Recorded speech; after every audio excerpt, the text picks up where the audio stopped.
What is up, everybody? Here back with another YouTube video. In today's video, we will be talking about extreme wildfire impacts to a lot of the southern portions of California and extreme wind for California. Not just that, we could have really cold temperatures for a lot of the southern U.S. Let's get right into this video. Guys, we have an extreme windstorm that's going to come in. This is a life-threatening and destructive windstorm. The National Weather Service in Los Angeles has already listed that we have an extreme risk. Take immediate action in these pink areas. This includes Simi Valley, Santa Monica, Malibu, Pasadena, Glendora, Burbank, and San Fernando, all north of the Los Angeles regions. Stay indoors and away from windows. Expect power outages, guys. This is a big concern for highways 118/21 plus 210 corridors, San Gabriel / Santa Susana / Santa Monica Mountains and foothills, guys.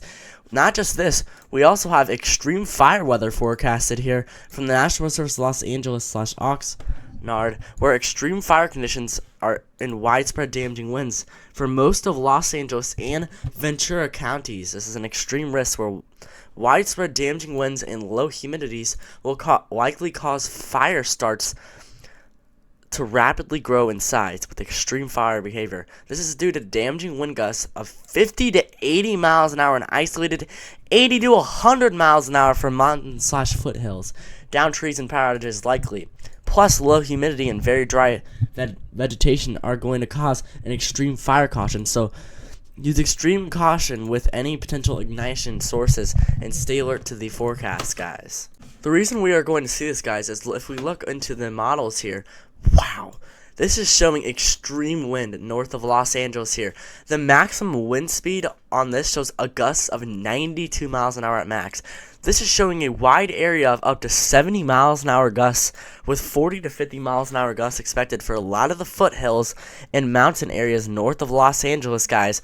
This is a extreme caution with power outages likely. I would stay indoors, guys. This is a big time wind risk. And fire risk, because the fire risk combined with this, look at these humidity levels. We've got 12% humidity here. That is really low relative humidity levels for a lot of the Los Angeles regions, combined with these strong winds that are going to cause extreme fire weather. This is a really extreme risk, guys.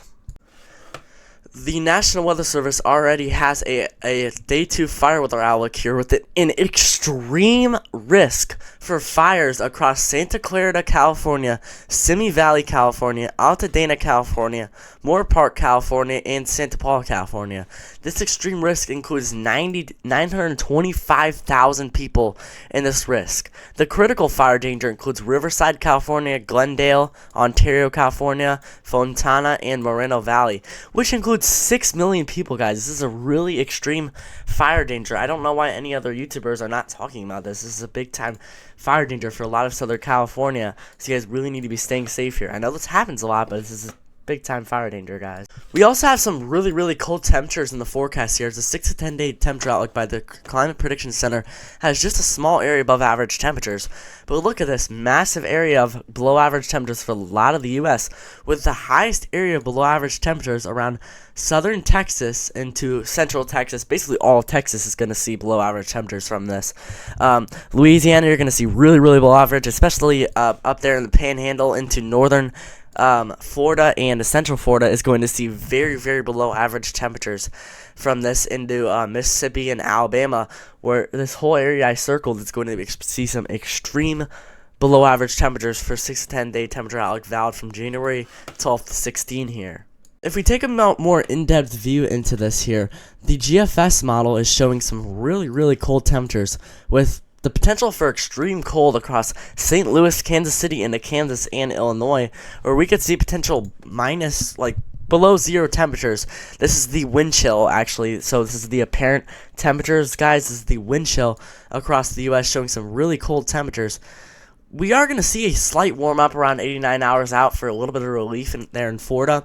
But if we do look into a more in-depth here for Florida, we're going to see some really cold temperatures. Look at this. Tonight, it got down to 29 there in Jacksonville. We were looking at 26, 21 in the Panhandle of Florida. That is some extreme cold there. And even into if we look at the HRRR model here, this is showing some very, very cold temperature. If we look into tomorrow night, or tonight I meant, it's going to get down to 37, 33 there in Jacksonville. It's going to get down to 28 in Tallahassee, 28 to a lot of Pensacola regions. We're going to see some really, really cold temperatures. Remember, this is not normal for Florida. In Florida, they don't do as good of a job withstanding this, as Florida's used to warm weather, unlike other parts of the U.S. here. Look at this in the morning, 29 degrees there in Jacksonville into the morning tomorrow. They're going to get a slight warm up to 52 there into the 60s for a lot of the central and northern Florida, but this is not going to be a lot here. Look at that, a high of 31 in Pensacola.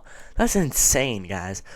Then it's going to drop back down to, oh wow, guys, that's not good. Thursday morning, 23 degrees in Jacksonville, 26 in Orlando, 33 in 30 degrees in Tampa, 24 in Destin, and 22 in Pensacola, guys. That is some extreme cold temperatures across these areas. If we look into the more portions of the Deep South, Atlanta, Georgia, you're going to see 19 degrees on Thursday morning. Birmingham, you're going to see 23 degrees, 31 in Jackson, Mississippi, and New Orleans is going to see 31 from this too. Some really cold temperatures for a lot of the deep southern regions, guys. I do not expect this cold to end for a little while across these areas, as the 8 to 14 day temperature outlook valid from January 14th to 20th shows a huge area below average temperatures for a lot of Florida into Georgia, South Carolina, and North Carolina, where huge areas of cold temperatures are going to range all the way from Washington all the way down to Florida, guys. Big areas of cold weather here. Texas, you're getting below average temperatures.